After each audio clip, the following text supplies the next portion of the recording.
And What are you we're laughing about? live. Hello, folks watching the replay. I'm so happy you got to make it here. I don't know what we're going to talk about exactly, so it's going to be interesting. And when you bring these two guys together, it's going to be fascinating. And so I'm excited. We're going to go share their Twitter handles later so you can follow these two gents. And for the folks who are about to start joining, let's go dive in. I'm also going to go real quick, go share this into Twitter and everywhere else. Make sure it's actually streaming there. It should be on my profile right now, and it is. So we have that link. Gents, I'm going to put that into our group chat. So it's so easy to share. We're also streaming on Facebook, LinkedIn, and YouTube because it's the modern age. Okay, there's the link right there, folks. You can share it to your Twitter. And let's dive in. We have a big topic, generational attachment. And real quick, before we dive into that, some of the folks listening to this might not know all of us. So besides the fact that we all have beards, I'm Brian Keith, Redbeard Brian everywhere. And my main skill set is knowing interesting people and then hosting conversations with them. Also, my shaved head. Adam, who are you and why should anyone care what you're saying? So I'm an attachment specialist. I used to be a licensed marriage and family therapist. I had to retire so that I could do wider coaching outside of the state and outside of the nation. So I do international coaching with attachment, and I teach people what the heck attachment is because most people don't know what that is. Fascinating. I've read a book on it or two, and I'm looking forward to having my knowledge be upgraded. Michael Gimmerin, who's already changed his name to a Twitter handle. Man, some people, they're just pros. They're just pros. I guess I could do that too. Michael, what's your story? Why should anyone care what you have to say about anything? Well, I'm just some guy with bad lighting. No, I'm just kidding. There's good lighting behind you, though. It's true, right? It's beautiful behind me. No, I'm just curious. I'm curious what Adam has to say about the topic. I've been a curious person for a long time, learning a bunch of stuff, and I love to share, what it is that I've learned. And I find this topic really interesting. My wife and I talk about it quite frequently, and we can get into that. And I'm here to learn just as much as. Love it. Well, I'm going to go change Adam's name here so we're all as cool as I got it. Oh, you already did it. Look at that. I'm so slow. It took me a while to figure it out, but we're good. You figure it out Brains eventually. I get, tech, nah. I'm at boomer level when it comes to You tech. get eventually. Boomer level. Me too. So we called this talk Generational Attachment, the Chain of Feminine Wisdom and How to Heal the World. I want to go get a definition of generational attachment and also the chain of feminine wisdom. So we've sort of laid the groundwork for how we're going to connect these two things and the relationship they play in people becoming more whole and less psychotic, which is desperately needed in the world today. So first up, generational attachment. Mr. Adam, can you share with us a bit more about what you mean by that? Yeah, so attachment is the way that two human beings connect securely to each other. It's the understanding that, let's say between mother and child, that your mother loves you, she will never stop loving you, and you have worth to her. So if you ask for something, she will want to give it to you in order to take care of you. And that you will give back to her that same love, not because you owe it to her and not because she'll demand it of you, but because you also love her. It's a reciprocal sharing of needs. Broken attachment is when that is violated and one or the other person doesn't believe that they are worthy of love. They don't believe that anyone can accept them. They have a lock in front of who they are, and they don't share that because they're afraid something's wrong with them deep down inside. Everyone else can see it, and they don't know what it is. So if they open up and reveal what that is, everyone else will see it and turn on them and abandon them, and they'll be cast out. So they have to get their needs met by doing 10 nice things for you and hoping you will figure out the secret code of what they actually want in return. They can never tell you, and they have to maintain full deniability, plausible deniability for that, because they believe they're operating in a constant deficit. A vast majority, I don't want to say vast majority, but a large number of adults in the Western world have this issue. And it basically just destroys your relationships. Then you have children and you try to pass on health, and you can't, because not only do you have bad coping skills and you don't know how to connect to your children. Why do we have generational? Why is this a problem? Before we get to the kids, that's its own problem. Why does whatever the we or generation we're talking about, what happened there to cause that? Or have we always been like that? That is a very long answer. What's the 30-second version? 32nd. Since World War I, the systematic breakdown of attachment has happened in every single generation. It has got worse and it has progressed to the point where we are now, where human beings cannot even connect to each other. And we get things like OnlyFans, where it seems like it's real love and real connection, and it's not. And that's the best that people can imagine as far as a relationship. Short and savage. I love it.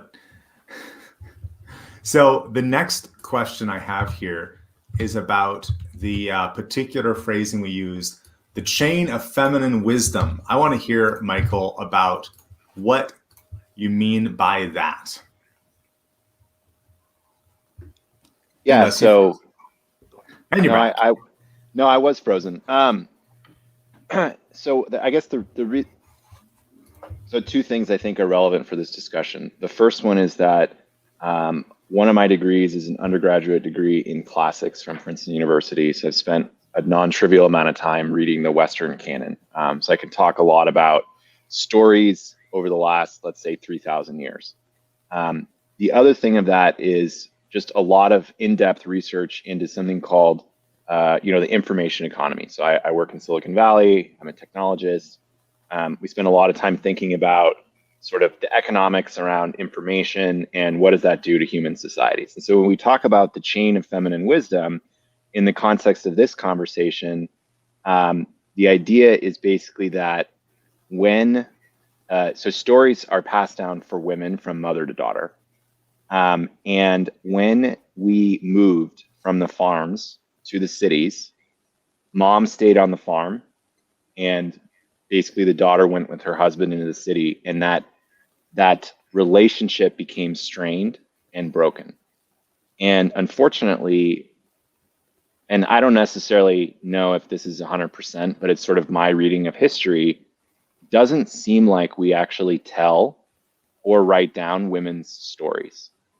And we can get into sort of why that is, but they don't seem to be there, right? So we have this entire canon, and I think I have this sinking suspicion that it really only represents like 35 to 40% of the stories that we would want to tell each other. And we can talk about sort of like why men's stories get written down, because they're archetypical, they recur every 60 years or so. Women's stories recur like on a much shorter time frame, and we don't write them down, and therefore in every society it's like horrible to kill women in war, because like then you're like basically deleting knowledge from your society. And so anyway, so we moved from the farms to the cities. That relationship got strained and broken, and as a consequence, like some of the fundamental stories that women have told themselves around the work that women have done historically for the last, let's say, 10,000 generations don't get passed on. And as a result, we have issues around, the mother-child relationship is confused, which gets us back to generational attachment. I was just thinking that's such a good, it poses the question of what ought your relationship to your mother to be?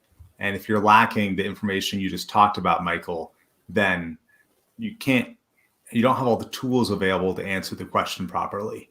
In the same way that maybe what ought your relationship to your father to be, especially if you're a man, because there's a lot of books that tell you what your relationship ought to be. Right. Well, and we tell stories too, right? And those stories are always the same, right? That's basically like the same characters go through the same things. And what I find really interesting about it is that the men's stories, they recur, on this 60-year timeline, right? Like there's always a Caligula, there's always a Cicero, there's always a Caesar, right? We just sub in different names for them, but the positions that people occupy in a society are the same, and we go through the same experiences over and over and over again. And yes, there's a trajectory, so history rhymes or like spirals as opposed to repeats, but it's not that these things are necessarily there. And like when you think about like the hard times create hard men, create good times, create weak men, create hard times cycle, right? It's like, well, if your dad is a weak man, then he can't really give you stories that are good as a guy who needs to become a strong man, right? And so you like look to the canon to figure out what you should do. So it's very aspirational, very ideological. The archetypes we say are timeless. And something I've personally witnessed now with 3 children is that a lot of the women's stories that I encountered are told at the moment that they are needed, but like not before. So you'll like hear pretty frequently like, oh yeah, like, yeah, blah, blah, blah, blah. You're like, wait, why didn't you tell me this like in advance? It's like, no, because it didn't think about it. Didn't think to say it, right? When you observe these sort of private moments that we don't seem to have when we're in a single family household in this like extremely diasporated environment. When you hear that, Adam, about that women's stories being told in the moment of and not before, does that resonate with your experience with people's stories? Absolutely. Absolutely. So there's two different types of stories. And the reason for that is because there's two different men and women, or I mean, we're different. Men, our biological roles are to build structures and defend those structures. And I don't just mean build a house. I mean build a nation, build an empire, build a business, build financial structures, build the pieces that keep. They define the volume of how large your family network can grow. We build, if we're ants. The men build the hive and defend the hive. The women build networks. Men build structures. Women build networks. So when we study history, we look at the structures. We look at what nation did this get built? Well, it was this nation at this time. Then this group came in and broke it down. Then it turned into this structure. Then that structure collapsed. Then this structure was built. We learn the facts, and in school we learn the facts because kids they don't do so well with the context. The female story provides immense context, not only to what was happening inside those structures, but then why those structures changed. The females move into the structures and build networks. Women have this incredible gift for networking. The female, I almost want to say like the female collective unconscious, if you want to go with Jung, is it's almost like Twitter. It's almost like its own AI. It's phenomenal and it's resilient, and it's like a willow tree. It can bend instead of breaking. That is also though partly why we don't share women's stories, because women's stories are they're not bite size.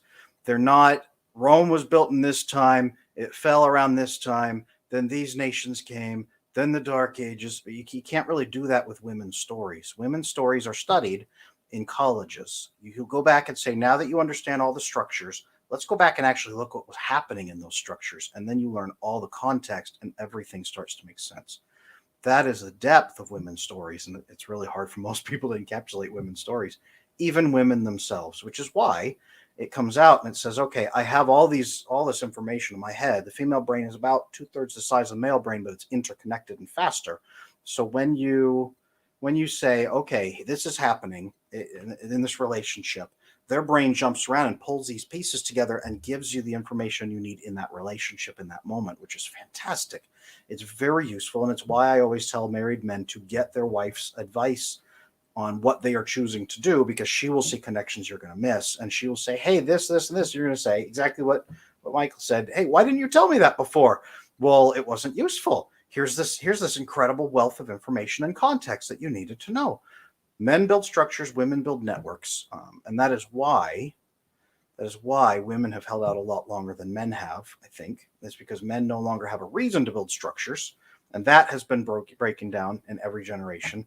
Women have been resilient and tried very hard to survive. And now we're reaching the end where the structures that men have built have collapsed and turned into poison structures that are killing the women.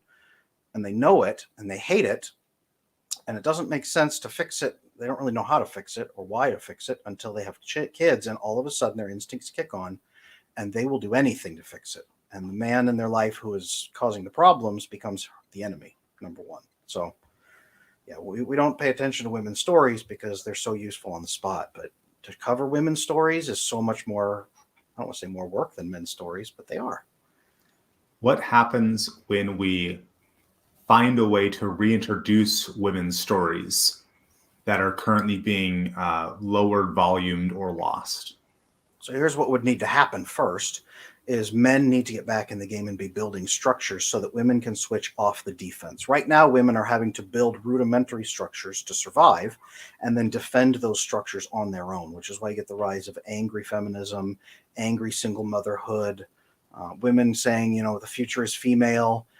It is, sort of, but it's only going to be the future is female when men build structures and defend them and give women the emotional existential security that they need to switch from defense, playing the masculine role, back to female role of nurturing and networking. Not only networking within the family and building a self-correcting network within the family that finds pain, finds trauma, finds issues, and heals it, but also networks between those structures that men build so that we can have more harmony, more collectiveness, family clans, instead of isolated nuclear pockets. That's the female system right there, is building the non-nuclear family. The extended family is very female. The simple feminine or feminist critique of that would be, why don't women get to build structures if that's what they want to build? Why should they be relegated to building networks? Yeah, to that I say, let's look at the Forbes survey that recently came out that shows that 84% of working women do not want to work and they wish they could just stay at home. And 2/3 of those women actively resent their male partner for not making enough money for them to stay at home. Actively resent. It's not the biological imperative. Are there some women who do fantastic as CEOs? Yes, of course. Maybe 5%, maybe 10%. Maybe it's that 16% that didn't say yes, I hate it. But 84% want to stay home and they want to network and they want to build. And I don't mean stay home and stay shackled to the stove. I mean stay home and build a family network that way and build a home business that way together with their family members. Apart from staying home, we could say not have winning money as their purpose, because there's all these community things. We look back not that long ago, and there was a very healthy, not only Grange, like my grandmother was involved in Eastern Star, which is like the Masons for women, to oversimplify. Mm-hmm. And her stories of how involved she was are just tremendous. Now, she was also working because she's incredibly prolific, but the number of social organizations she was involved in her lifetime, not that long ago, was more than anyone I know now. No one. I know of 0 people who come close to approaching how involved she was in her local community, as well as national groups, but in-person stuff, right? Because that's the time that it was. Yeah. And I don't even mean stay home as in not work, and literally stay home. My wife has run her own businesses. She's done all kinds of good stuff. She has chosen to stay home with our 3 and now ongoing 4 kids because it makes better sense. She is optimized for that. I'm not optimized to take care of 4 little kids by myself. The male brain typically is not optimized for that, to also run and do all kinds of other stuff. The female brain is incredibly optimized for multitasking, for childcare, for all kinds of good things, and running businesses on the side. So my wife runs all kinds of good things. When I mean that, I say women should not have to build structures. If they wish to build some structures at times that are missing, fill in the gaps that men have left, fantastic. But men should be building the structures that provide the security. And women know this, and that's why even the angriest feminists in the world will still run to a male-dominated government and beg for authoritarianism so that that structure will be built for her at gunpoint. It's an interesting way to look at it. Michael, when did we, or what's the women losing their stories across generations aspect of losing that strand of what Adam just said about the women seeing structures as the good life? I think about in my lifetime that there was not a lot of voices at school or in the government or the media saying, hey girls, the good life is grow up, get a husband who will build structures for you so you can network. I don't think I heard that anywhere in this age. So what happened there, or how did we lose that?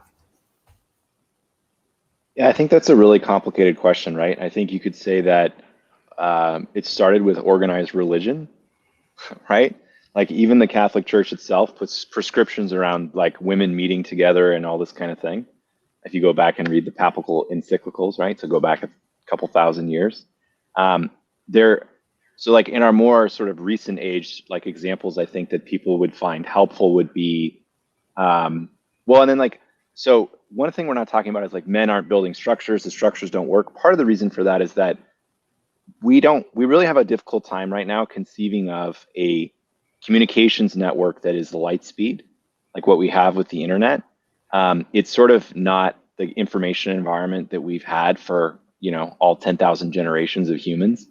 And so there really isn't a model that we can look to like build these structures, right? So right now, for example, there is a feeling among basically everyone that something is deeply wrong institutionally in the world, right? Like it doesn't matter which institution you look at, like people feel, whether you're on the left or the right, that there's something like deeply like problematic with it, right? And a lot of the work that I've done it really tries to dig deep into sort of why that's happening. And then, getting back to your question about, yeah, I think, well, I mean, there's a couple of things, right? Like, one of the stated aims of the early women's liberation folks from the 1960s and 70s was to shift values transmission from being vertical to being horizontal, right? That's a minority report that's out there that you can read. Yeah, I mean, give a that's specific example, please. Yeah, so like if you look at like the rationale behind the funding of, say, like Miss Magazine, which is a feminist magazine from the 1960s, they're one of the groups that funded them. They are on record with papers and people talking about it that they felt that by liberating women from the home and pushing them in the workplace, that would sort of take away their ability to transmit values to their children, like vertically from one generation to the next.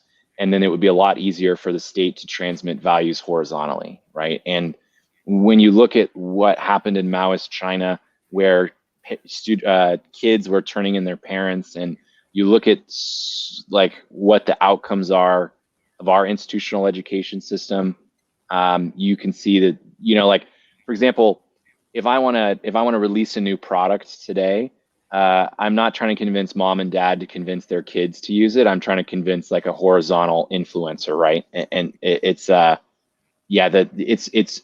the transmission across a generation is much faster than like vertically. So those sort of Lindy things that we may have gotten from our ancestors are a little bit lost. So people are like understandably very adrift.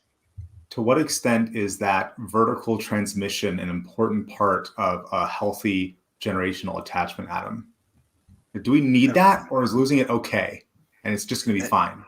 It's everything. That's what has broken down over the last 100 years. It's broken down because the structures have broken down, and then the state has stepped in and how do you want to say?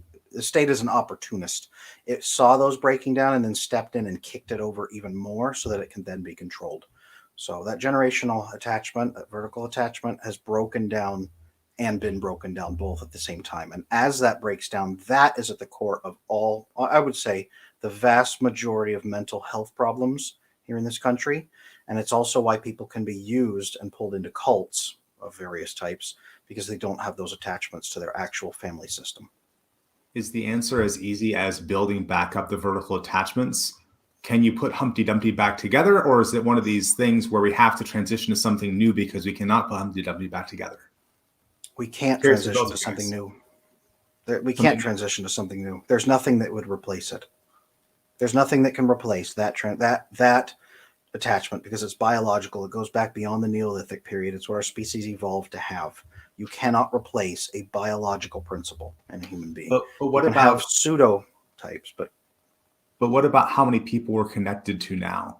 That instead of being in small villages where there's only a handful of people, there's a handful of peers, there's our family, that now we have so many more people. It seems like there's so many more people to learn from now. So like, let me give you an example that's a hard example, right? Like that you can actually see. So the bicycle and then the automobile fundamentally changed courtship in the West. Okay, so it used to be that you want to date some girl as a guy, and your parents would organize with her parents, and there would be a chaperoned event. Like go read about it, right? If you don't agree with me or whatever, and then like pretty stable marriages would form as a consequence of that, because the parents of both sides could see each other, right? And like as a guy, there's like this common trope that these kind of arranged marriages or this kind of old timey way of like organizing family units was, not good, because husbands would like beat their wives. And it's like, but people don't remember that like dads of daughters are still around, right? Like they still like see their son-in-law and they're like, I'm going to kick your ass, if you humiliate or degrade my daughter. And through like either like a dowry system or like just the interplay in the community, like this really didn't happen except for like the lost 10% of men, right? So like, and this again gets back into the work that I've done, which around thinking about this and interviewing people, which is basically like, when we moved, when we went through the final phase of industrialization and moved from the cities to from the farms to the cities, like there were a lot of things that happened as a consequence of the new networks that women were forming, right? In the United States, we get abolition of slavery, and then eventually we get women's suffrage, right? Women's suffrage in some form came to every society on earth within 3 generations of moving into the cities, regardless of whether it was a monarchy, whether it was a republic, whether it was a totalitarian dictatorship. Just literally everywhere, the experience of the individual woman changed within 3 generations. And that's just a consequence of like the kinds of networks that form, like if you can imagine in an agrarian setting versus in a city, right? And what proportion of the economic modality was in one versus the other, right? And so the question you're asking, Brian, is, well, can we have a new structure that puts in place those courtship rituals, right? And I would maintain like it's possible, but there isn't really like a rubric. And when you bring up like, like when the trads bring up, oh, we should go back to being traditional, like basically the zeitgeist like throws up its hands. It's like, oh, you're going to go back to like, beating women and all these kind of like red herring, false dichotomy things. And it becomes very difficult to like have an open and honest conversation. And candidly, like as a man, before I had daughters, I didn't really understand this perspective at all. Like I was like, yeah, it seems reasonable, the mainstream media, that they portray this as a certain dynamic that we shifted away from. And then you're like, you actually have kids and suddenly you're thinking to yourself, wait a minute, that doesn't track for me at all. And then you talk to other dads who have daughters and you're like, no, like this whole like concept doesn't track. And then you're asking yourself, well, why did that actually happen at a social level, right? Like even Elizabeth Warren wrote a book about this transition in the last 50 years. And basically the summary of her book, if I could summarize it really poorly in a sentence, is the experience of 80% of women is worse today than it was 100 years ago, like the lived experience. 10%, it's like way better. And maybe that's that 10% Adam was talking about. And then 10%, I would say at the bottom of society, they continue to have a horrible, wretched, and miserable experience. But this is also the same for men.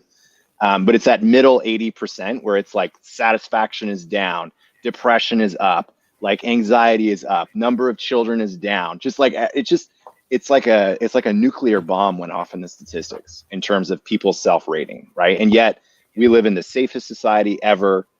We have unlimited food for the most part in the West, right? Like we deal with all kinds of issues of overabundance, but people are like really, really upset. And then of course we have this conversation about, well, how do we actually go about fixing this generational attachment? And I have one thing that I've seen that gives me hope for the future, and maybe we talk about that in a little bit. I think we should. What you were just saying makes me think about competition and the idea that we're competing. Moving bicycle, car, and now internet. I met my wife on the internet. So in some sense, we were competing with all the other people in Seattle. I got really lucky, found the right woman. Lucky me. But certainly a lot of people don't have that because they're in a competition-rich environment. And I wasn't designed as a man to be living in a city with a million possible options, all of them available on my phone to go look at their profiles and go on dates with. There's no training. There's no way my dad could have passed on, here's how to be a good internet dater, son. It couldn't have happened, right? And for women, it's like that, but so much worse in some ways. Well, yeah, I mean, like you just look at the Wall Street Journal, just had that article about how Facebook kills like thousands of teenage girls every year in the pursuit of its algorithms, and they like don't care about it. It was grim, right? When you read about how it basically like gives them depression and anxiety, and then they commit suicide. Well, speaking as a guy who runs Facebook ads, I can grasp that because advertising in general is about taking whatever you aren't happy with and amplifying it. Like you're really not happy with, to take something virtuous, the fact that your t-shirt is made in a sweatshop. What you really want is a grown in America, made in America t-shirt. You don't have it, so you're sad. If you had it, you'd be happier, which is all true. But then you take that into the dark side and you can really take people into a horrible place. Seth Godin said it as us marketers. Adam, what do you think about what I said? Sometimes I feel like it's kind of like bullshit, and then sometimes I kind of feel like Feels like there's something there, but no one talks about it. I don't know. I see your perspective, and I think it's phenomenal. And I see my perspective, and it's 100% underneath. And they actually track together. You are looking at systems and structures, and the way that they fit together, and that's beautiful. I think I'm looking at you're looking at the masculine perspective, as far as how technologies and things have changed us, and I'm looking at the female perspective. Interestingly, when I talk about attachment, attachment forms from the moment of birth up until the first 12 years of life. Within those first 12 years, that's when you form your ability to connect other people and your belief about yourself. And if you have acceptance in the tribe, if people will love you, if you're worthy of love, or if you're dirt, it's those first 12 years of life. And it's crucial that your parents accept that. People who are taken away, I've worked with people who were taken away at birth from their birth mother, placed with adoptive parents, loving adoptive parents, and still have crucially bad attachment because as a child, they were able to recognize that their parent was not their parent. And then the brain started asking, where are my parents? Why wasn't I good enough? Why didn't they keep me? And baby's brain within those first couple of years says everything that happens is my fault. It's all cause and effect. They're cause and effect machine. So everything is my fault. What did I do to drive my biological parents away? Um, I've seen that. I've seen that broken attachment, the inability to connect healthily to other people, not just vertically but even horizontally. That complete deficit, and that leaves someone so vulnerable that then I believe that that's a big piece of why those women are exposed and able to become depressed and then become suicidal is because they already have broken attachment and believe fundamentally that they are unlovable as a person, because in the first 4 months of their life, they were abandoned in the crib while their mom smoked meth. I've seen that and I've treated that. And when we fix that, when we teach people what attachment is, when we fix their ability to connect other people, when we educate them on it, women, the light goes on and they like scream and jump out of their seat and say, that's what's been happening to me. That's why I'm in hookup culture. That's why I settle for everything that's less than what I want it to be. That's why my marriage is falling apart. And then I teach them how to fix that attachment. They connect to three other human beings. For some reason, the number is three. I haven't been able to figure out why, but three other human beings, and their Mom, acceptance of themselves. mom, dad, and grandma, It could be. It could maternal be. grandma. The brain says there are people that love me. There are people who care about me. It goes back again, hunter-gatherer society. If you're on the outskirts of the tribe, well, maybe Neolithic. If you're on the outskirts of the settlement and you believe nobody loves you and you live on the outskirts, if you get hurt, no one will take care of you. If you believe you're crap, people won't come save you. The raiders are going to get you first. The tigers will eat you. If you're sick, you're just going to die. No one will care for you. As you learn to accept that people love you, you mentally move inward in the village until you're in the center and protected, and your anxiety levels plummet. It's true of men and women, both.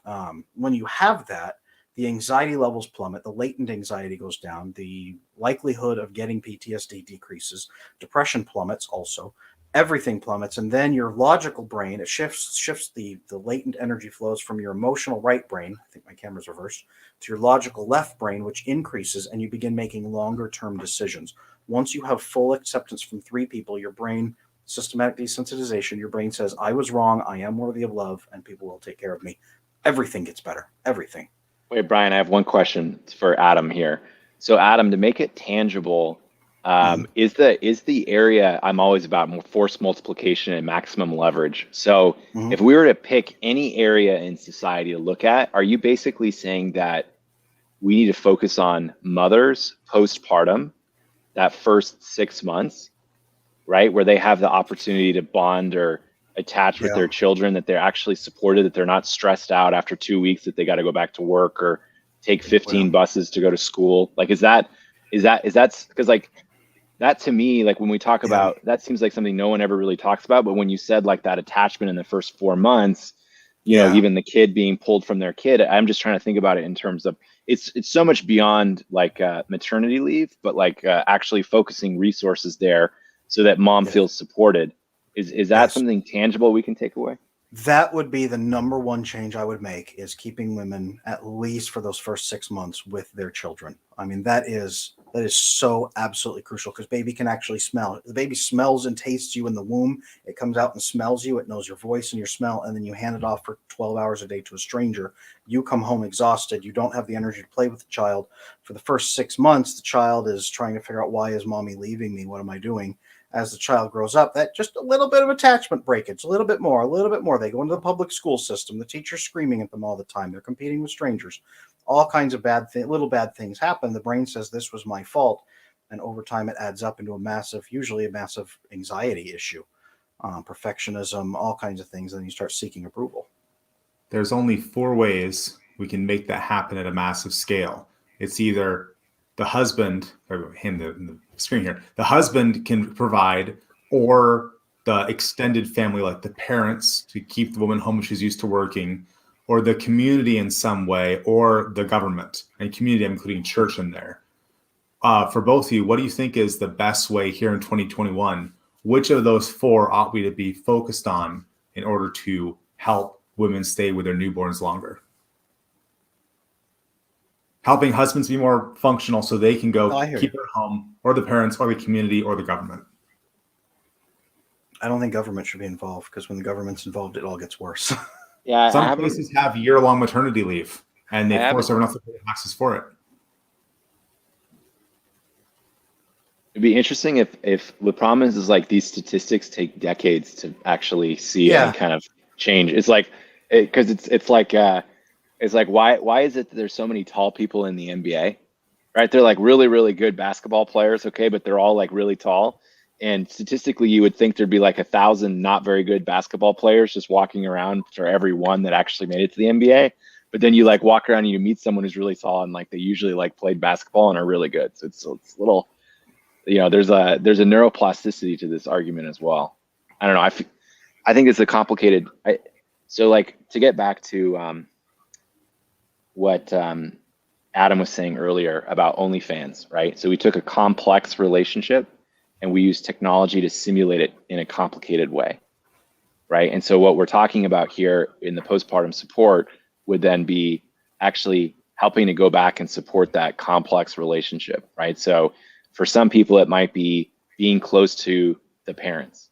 So a lot of new parents move close to their parents, specifically the maternal parents, for support, right? They try to move away from these nuclear families, or they join some kind of support group. Or if you're like in a place like Denmark with unlimited maternity leave, the government intervenes there. But I wonder, to Adam's point, like how effective that actually is, because there is sort of, having spoken to some entrepreneurs in that area, they resent hiring women between the ages of 25 and 45 because of this problem. And so that, there's always like a set of trade-offs, right? And I'm just sort of curious what the actual data would say there. So I will say, and this is anecdotal, but it's through my work, the number one thing we probably should focus on, even before talking about newborn care and things like that, is you cannot, almost cannot pass on healthy attachment to your child if you don't have healthy attachment yourself, because you will not know how to connect to that child fully and give them the good that you need. You can make sure you don't give them the bad that your parents gave you, but you won't understand or comprehend the good you're supposed to give to build healthy attachment. Like all kinds of things, just the hugs you should give, the communication styles, the memes that you share, not even internet memes, but I mean the memes of "I will never stop loving you." That saying that over and over, sharing that message through your behaviors, also making sure your child understands that, asking them, "Hey, do you know how much I love you? Do you really know? Do you know that I will always love you no matter what? Do you ever feel?" Asking the questions. If one thing I've learned, and this is anecdotal, through my practice, is when I educate people about attachment, they start changing their own life and their own system to be more conducive to healthy attachment to themselves and their children. And that's true of people that come in with addictions. That's true of people who come in with a divorce in the works. That's true of people in their 70s. I've worked with people who are in their 70s with terminal illness, and I teach them about attachment, and they start transforming their broken family system of 4 generations of women will start fixing each other in their self-correcting networks. When you teach women about attachment, their self-correcting network gets back online, and the women start fixing the family themselves, and they start saying, "Let's move in together, mom and daughter and granddaughter. Let's all move in together. Let's shift values so our families are together." They start making those changes on their own because they're cognitive beings, not just instinctive, and they start making those changes for themselves. Educating women especially, but also educating men, about attachment fixes it allows people to fix everything on themselves. But you can't just fix the women, because the number one question I get from women when I educate women on a podcast, and it's female oriented, I get a ton of emails from women saying, how can I make my husband have better attachment? Because they're looking for him to build those structures so they can begin focusing on nurturing and networking instead of structuring. Before we get to that, you just talked about a 3 or 4 generation household. I'm curious, for both of you, how important do you think that is? Can we fix attachment and all that and create healthier people if we remain in 2-generation households, or does that have to change before the other thing can change? I can answer, but I'll let Michael go first because I keep talking. Oh, I like listening to you, Adam. I'm just interested in how the internet facilitates and accelerates all this kind of stuff, and how we can sort of unfuck the situations. I hear you. I hear you. So if you gave me 4 strangers who were willing to open up and fix their problems and do anything to fix it, if you gave me 4 strangers with broken attachment and put me in a room with them, a locked room, I could help them fix their attachment in about an hour. I could already have them on the pathway to fixing it. It does not necessarily require blood connection. It does not. You can fix your attachment with 3 other people. You need a network of 3 people that you fully accept and fully open up to. To do that, you have to understand why your attachment is broken, I keep saying attachment, it's really your self-view, why your self-view is so broken, and how to fix that. That's through systematic desensitization by receiving acceptance and love from other human beings. You can do that with 3 other people who are not related to you. It is easiest to build healthy family systems where mom is at home with the child in the first 6 months so that the attachment is never broken in the first place and the child grows up with healthy attachment. That's ultimately what you would have to go to. So there's 2 different steps. Number 1 would be fixing the attachment in our society for every generation, and then learning to apply that healthy attachment to the next generation so that the attachment problems never came back. So Adam, really quick, so I can make a learning here. Is this idea of fixing attachment, being seen for who you are, do you think that this is supportive of why, say, Alcoholics Anonymous is as effective as it is? Because it's helping these people who are going always to the same time, same place, same people, right? Because humans have patterns, and they're constantly being seen for, hey, I had a lot of issues, and et cetera, et cetera. Yes. Yeah. Attachment, it boils down the simplest. Let me soundbite it. The simplest way to do it is this. Good attachment says, I am lovable, and people who see me will either love me or not love me, but it doesn't mean I'm a bad person because I have these people who love me. That's good attachment. Bad attachment is there's something wrong with me. Everyone can see it. I don't know what it is, but it made everyone else abandon me when I was a kid. I can't show anyone who I am or open up to anyone. And if I ever show anything that's wrong with me at all, everything will come spilling out and everyone will leave me and I will lose everything. It's that drastic of a dichotomy.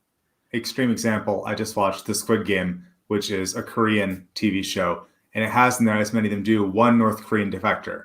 And she's an extreme example of what you just said, where she doesn't even want to say what her name is, because in the culture she came from in this movie, sharing anything is literally dangerous to your life and that of your family. And the South Koreans, which is everyone else on the show, really have trouble relating to her because they try to be friendly, but she knows they're trying to trap her. Yep. That's attachment. That's attachment is what that is. That's why our society is the way it is. And then you have women who know that that's not how it should be. I want to push on this because go for it. So let's push it into the present, right? So we're asking all these kids to wear masks at school in highly liberal areas like California and New York. This has got to be not a great thing from an attachment perspective. Why don't we see more defections from moms who are upset about this, right? And I think today Newsom said it's something even more that seems to even more drive a wedge. K-12, everybody. Yeah, I know, but I'm more curious on the attachment side of it. Why aren't more moms pushing back against this? Yeah. Because most moms have no idea what attachment is, and they don't understand what's wrong.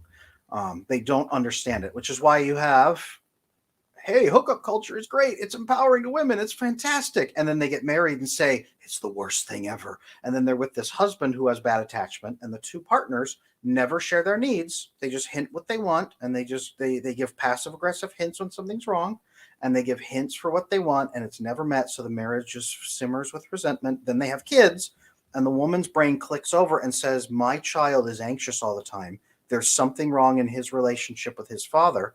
I'm going to be more nurturing than I was before, and I'm just going to dump my love on this kid. But if she doesn't fix her attachment and isn't aware what's wrong, her brain is operating at a deficiency where it's overly emotional and drains the energy off the logical side of the brain to fuel these emotional storms. So latent anxiety, 7 out of 10 all the time. 5 seconds of the future, that's all her brain can think. 5 seconds of the future to maximize pleasure and minimize pain. And that's how she manages risks to her kids. So the state steps in and says, your child will die if they don't wear a face mask, and you're going to die too. And the moms say, well, they're really sad, but they're probably going to die. And their logical brain is disengaged. So their emotional brain says, I want my child to stay alive. I should do this. And they're so fueled by emotional storms 24/7 that they never stop to say, what is this doing? What should I do about it? It's, well, I don't really like it, but it's the best thing I can do. And I'm just going to buckle down. And if I speak up, everyone will be mad at me anyway. And that would be almost like death. We would be exiled. My whole family would break down. I can't be the one that does that. So I'm just going to make my kid wear the mask.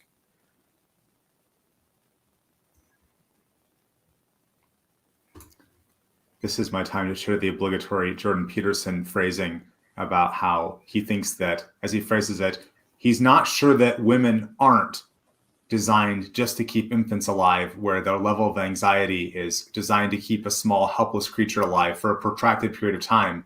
And when they're not taking care of an infant, they have this sort of overdrive, which I add sort of like a guy who wants to fight all the time because he's supposed to be in war, but he's not in war. He's sort of weird and aggressive. Yeah, that is happening when you have bad attachment. So the woman he's describing there is a woman with broken attachment, where her emotionally level, again, she's on the outskirts of the village. No one cares about her. She's the outcast. She's going to die. She's going to get raped. She's going to get eaten by a tiger. That's her brain. And then she can apply that to taking care of a child. But a woman who's at complete rest, when the men have strong structures around her, she is safe. She can network, and her attachment is good. So she knows what she's worth and that people will care for her. Her anxiety drops to 0, and she can better focus and multitask without leaving things half done. Okay, so the next thing is, probably most of the people watching this are men, given just who the three of us are.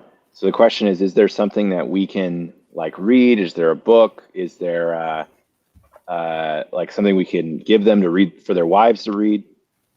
Yeah, so I hate like to kind be of the that's guy kind of that my plugs- next question. Yeah, I plug hear you. yourself. Plug it, I hate Adam. to be the guy. I hate to be the guy that plugs myself, but I also, one of my hobbies is writing pulp fiction, gunfight books, car crashes. So I took that approach and I read all these books about attachment, and I said, I can never get anyone to read a 300-page book about attachment for the average father who comes into my therapy sessions. So I wrote a 100-page, punchy, short little pamphlet about what is attachment. It's about 20 to 25 pages of what is attachment, how does it get broken, and what does it look like when it's broken, and 50 pages of how do you fix it. It's a short 100-page book. It's on Amazon. It's called Slaying Your Fear. It's got a picture of a dude in armor stabbing a monster to death. It's like the opposite of every therapy book you've ever read in your life.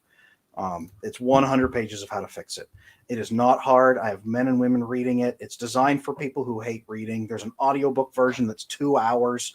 I tell people it's 2 hours and something like 10 chapters. You can sit with your spouse on the couch and listen to a chapter at a time for about 10 minutes or whatever that is, and then discuss each chapter as you go, and you can cry together or whatever you're going to do, and then fix your family that way.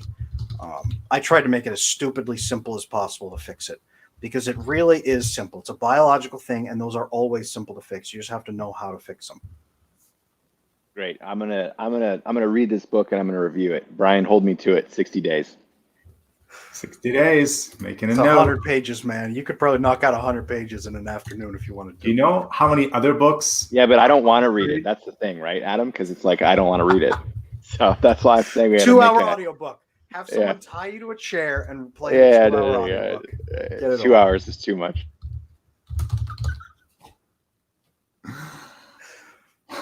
No, I feel content with this conversation. It's fascinating to look at the connections there.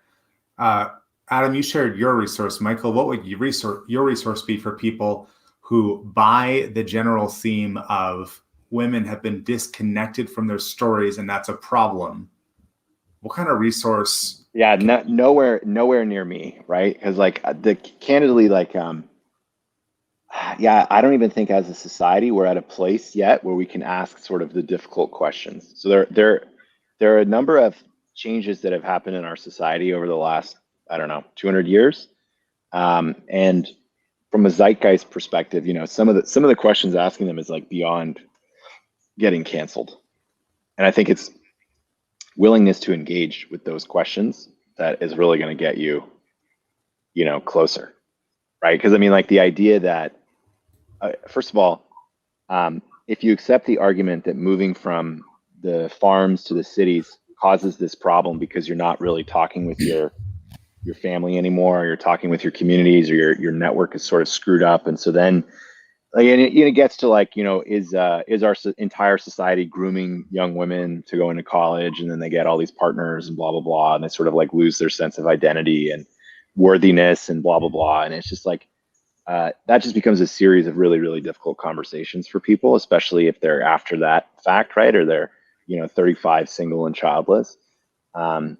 So like my advice is always like go talk to try to have an honest conversation about this kind of stuff with like your mom, or like that would be it, right? Like, and my work, for anyone who wants to check it out, is around sort of like information theory and information networks and getting out of toxic information networks. And obviously, like if you're gonna have a hope and a prayer of fixing some of these things, like Adam said, like you do need to figure out a way to disconnect from those influences that are like obviously bad.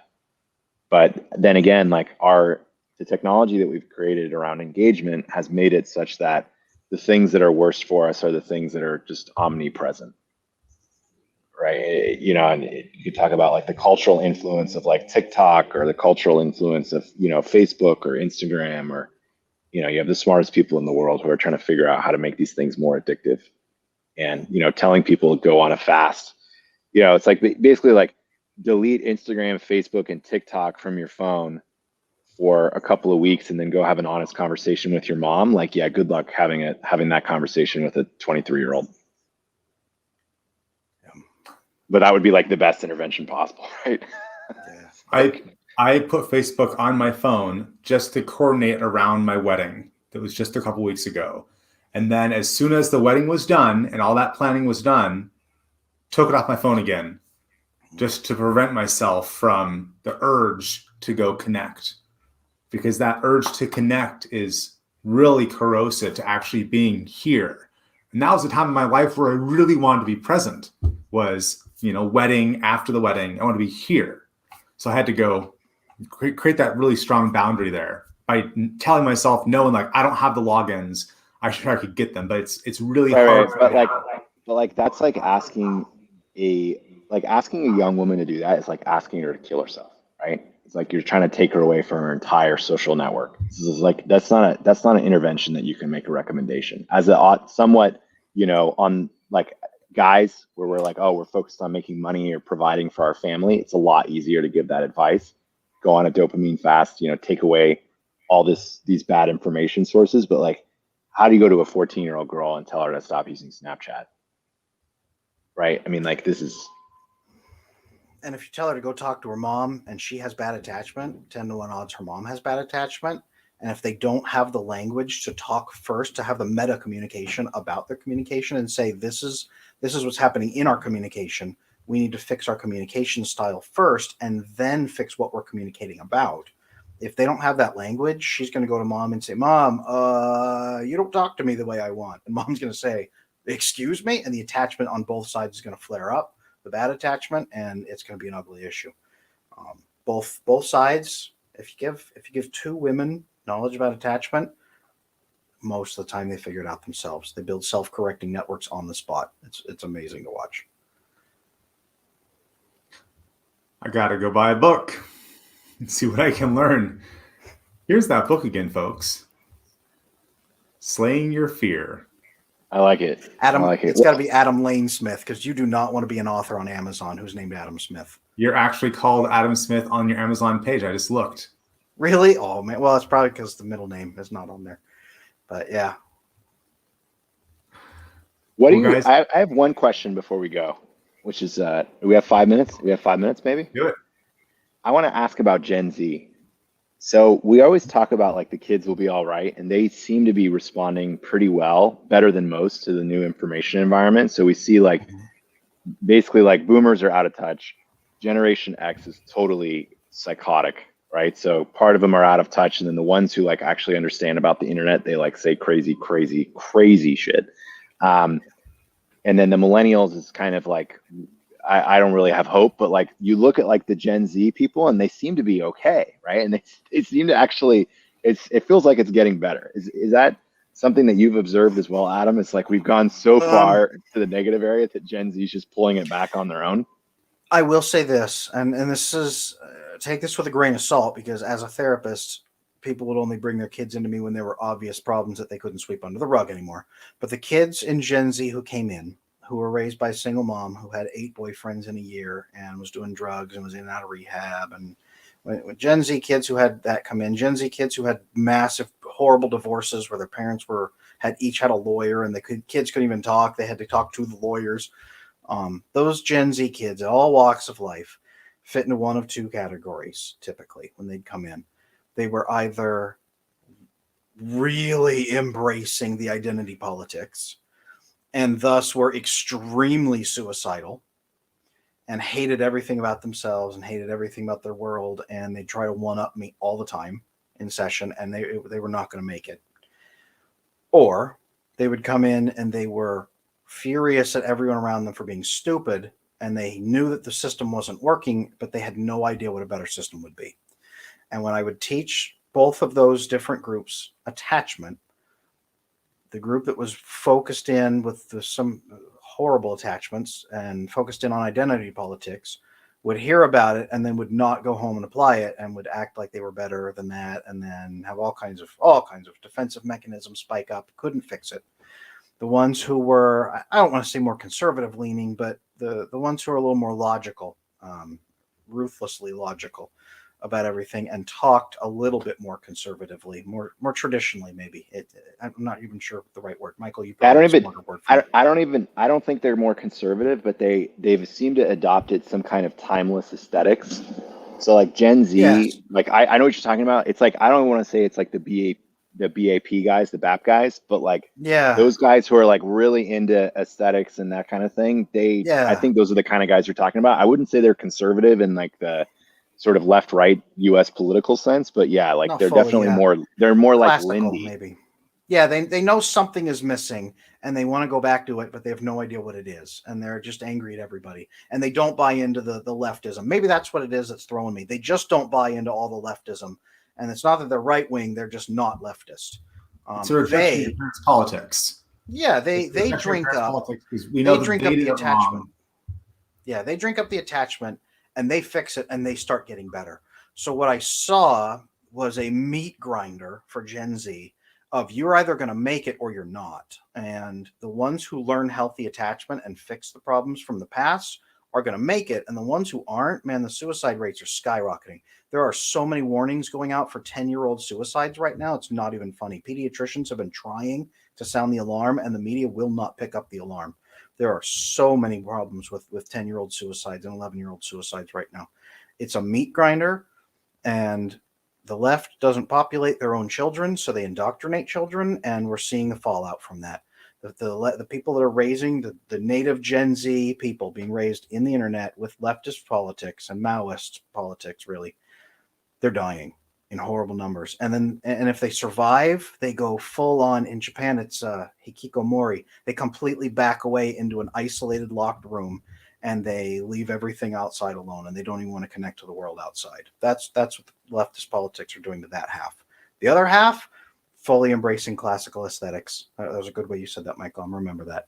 Fully embracing classical aesthetics, and when you teach them good attachment, they start fixing themselves. It's the ultimate have and have not. It's the ultimate divide, and that's why real health will win in the end is just because the new generation is dying off that buys into the old bad stuff.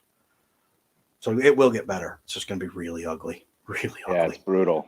Yeah, no, everything I've been writing about is like we're like headed for like a real cataclysmic. It's been really good in the West for a long time, and it seems like a lot of those chickens are coming home in so many different ways. It's going to be what it's going to be. If we can teach healthy attachment, people fix themselves. People fix their own problems. When there's bad, broken attachment, the state steps in and says, I'll fix it for you because you're too dumb. And people say, please fix it for me because I have no hope. That's where the internal and external locus of control comes in. Good attachment says, I can do it. Bad attachment says, please do it for me. That's awesome. I love that summation for this hour-long conversation. All right, I'm done. Thank you both so much for your time. And thanks for the folks watching. You can see their Twitter handles on there to talk more with Adam and with Michael. Take care.